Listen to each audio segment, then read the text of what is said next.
Bonjour à tous. La campagne intermédiaire du cacao s'ouvre le 1er avril. Le prix du kilogramme est maintenu à 700 francs CFA, semblable à la campagne précédente. C'est ce qu'a annoncé hier le porte-parole du gouvernement, Bruno Nabagné-Koné, à l'issue du Conseil des ministres. Autre décision annoncée, les résultats définitifs du Sénat seront proclamés le 4 avril prochain par le Conseil constitutionnel, suivi de l'installation de cette institution le 10 avril. Des détails avec Kolo Koulibaly.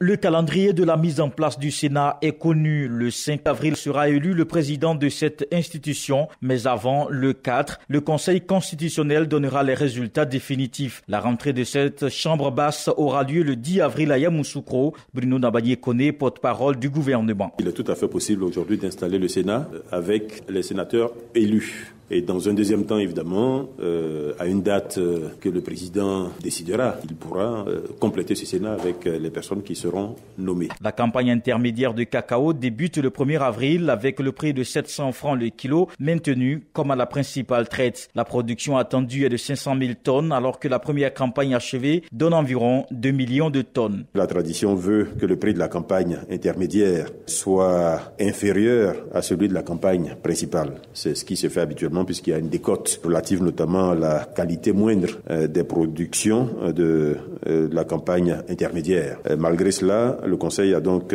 décidé de maintenir à 700 francs le prix fixé pour la campagne intermédiaire. Le projet d'aménagement de la baie de Cocody avance bien, rassure le porte-parole du gouvernement. Le fonds de l'OPEP vient d'octroyer un prêt de 6 milliards de francs CFA. Ce projet comporte en réalité plusieurs composantes. La berge de la lagune. Il y a le pont à Auban et l'échangeur de l'Indénié qui seront construits dans la foulée. Bruno Nabagné-Koné a aussi ajouté que cette phase concerne notamment les travaux de l'ouverture de l'embouchure. Et ajoutons que la période d'identification des abonnés de téléphonie mobile est prorogée jusqu'au 30 avril prochain. Décision du Conseil des ministres annonçant cette mesure du président de la République Alassane Ouattara. Un mois supplémentaire est donc accordé aux retardataires. Pour l'heure, ce sont 60% des abonnés qui ont été identifiés. Il existe désormais en Côte d'Ivoire un système intégré de gestion des données sociodémographiques et économiques. Ce système a été lancé hier à l'École nationale de la statistique et de l'économie appliquée ENCA. Adama Bakayoko nous donne des précisions. Une base de données fiable est un gage de développement. Les données statistiques permettent notamment aux gouvernants et aux partenaires au développement d'avoir une idée nette de leur cible pour mieux orienter les investissements. C'est ce qui a motivé la création du système intégré de gestion des données socio-démographiques et économiques SIG-DSE. Les précisions de Dofung Guessan, directeur général de l'Institut national de la statistique, INS. La plupart des bases de données que nous constituons sont un peu disparates. Et aussi, ces bases de données sont soit dans les ministères, mais aussi à l'Institut national de la statistique et dans d'autres structures. Donc il était important pour nous, avec l'appui de l'UNFPA, de pouvoir fédérer toutes ces bases de données. Et l'idée, c'est pour que nous puissions permettre que ce soit les chercheurs, les étudiants et tout le monde scientifique de pouvoir exploiter cette nouvelle base de données qu'on est en train de mettre en place. Il a fallu 10 années aux experts de l'INS pour mettre au point le système intégré de gestion de bases de données socio-démographiques et économiques SIG-SDE. Ces données seront disponibles sur un site internet qui sera bientôt rendu public. Comment les immigrés contribuent-ils à l'économie de la Côte d'Ivoire? C'est le titre d'un rapport présenté par l'Office national de la population ONP, l'Organisation de coopération et de développement économique OCDE et l'Organisation internationale du travail. Un rapport qui explore 3 dimensions principales de développement, à savoir les liens entre la migration et le marché du travail, les liens entre la migration et les finances publiques et les liens entre la migration et la croissance économique. Régis Kofi. En Côte d'Ivoire, les immigrés représentent 10% de la population. Sur le marché du travail, les immigrés ne semblent pas peser négativement sur les salaires ou les conditions de travail de la population active autochtones. Les immigrés génèrent par ailleurs une valeur ajoutée supérieure à leur pourcentage dans la population et leur présence semble augmenter la productivité des entreprises informelles. Moustapha Ina est le directeur général de l'Office national de la population. Le rapport est clair, il conclut qu'en Côte d'Ivoire, la migration contribue au développement de notre pays et qu'il n'y a pas de difficulté majeure d'insertion des migrants et que les migrants effectivement aussi n'occupent pas le travail des Ivoiriens. Et tout cela s'est fait vraiment en synergie et dont les migrants bénéficient de tous leurs droits d'intégration dans notre économie nationale et qui contribuent donc à l'économie nationale. Les immigrés évoluent pour la plupart dans le secteur agricole et le secteur des services informels. Federico Bonaglia de l'OCDE fait quelques recommandations. Il faut encourager la formalisation, il faut encourager l'immigration légale et il faut faire en sorte que ces immigrés puissent contribuer de manière formelle à l'économie parce que ça va donner un impact majeur en termes de contribution fiscale, d'impôts et aussi ça va améliorer leurs conditions de travail. Il faut surtout protéger les droits des immigrés et lutter contre la discrimination. Après ce rapport, l'État pourra mieux élaborer des politiques publiques afin d'optimiser les effets positifs de l'immigration sur le développement. Régis Kofi, le ministre ivoirien de l'Agriculture et du Développement rural, Mamadou Koulibaly Sangafoua, a procédé à l'installation officielle du conseil de surveillance de l'Agence pour le développement de la filière riz ADERI. Le conseil de surveillance a pour mission d'assister la direction générale de l'ADERI dans l'exercice de ses fonctions. Vous suivez le bulletin sur Radio Côte d'Ivoire. Les femmes de la plateforme entrepreneuriat féminin veulent mutualiser leurs initiatives pour promouvoir la femme en Côte d'Ivoire. Elles ont procédé au lancement officiel de leurs activités pour l'année 2018.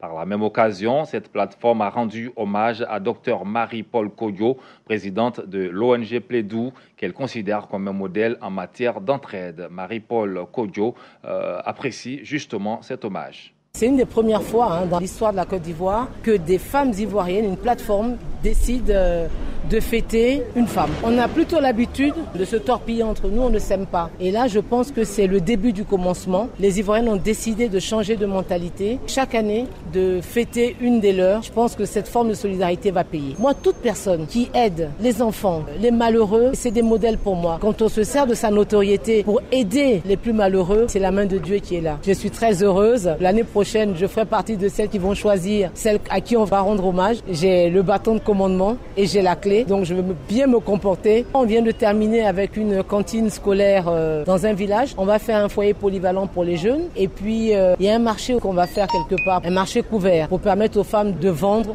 en toute quiétude. Le Conseil national de la presse, CNP, veut promouvoir davantage la bonne gestion managériale des éditions de presse et la bonne gestion éditoriale des responsables de presse. La 9e édition du prix d'excellence CNP, c'est pour bientôt. Le meilleur journal d'information générale et spécialisé sera connu le 27 avril prochain. Pakinou, dans le Bélier 2018, c'est parti. Les portes du village Pakikro se sont ouvertes officiellement. Hier jeudi, le peuple invité cette année, c'est le peuple Agni. 1400 chefs Agni ont fait le déplacement de Yamoussoukro. Ce vendredi a lieu un colloque des chefs traditionnels.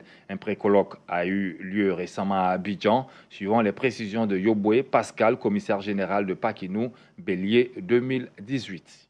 Chaque année, lorsque nous faisons le Pakinou, nous rencontrons les chefs traditionnels des régions invitées et ensemble, nous jetons les bases du vivre ensemble. En ce qui concerne cette année les Agni Baoulé, l'alliance existe déjà et elle existe depuis longtemps. Donc il s'agit de revisiter cette alliance, de voir ce qui peut nous aider à continuer le chemin ensemble dans l'alliance et de faire en sorte que les générations futures puissent l'approprier pour la paix, le développement et la réconciliation. Dans le reste de l'actualité au Sénégal, le verdict du procès très médiatique de Khalifa Sall sera normalement rendu ce vendredi 30 mars. Si la grève lancée par les greffiers ne vient pas perturber l'audience, le maire de Dakar, en prison depuis plus d'1 an, est notamment soupçonné de détournement de deniers publics à hauteur d'1,8 milliard de francs CFA.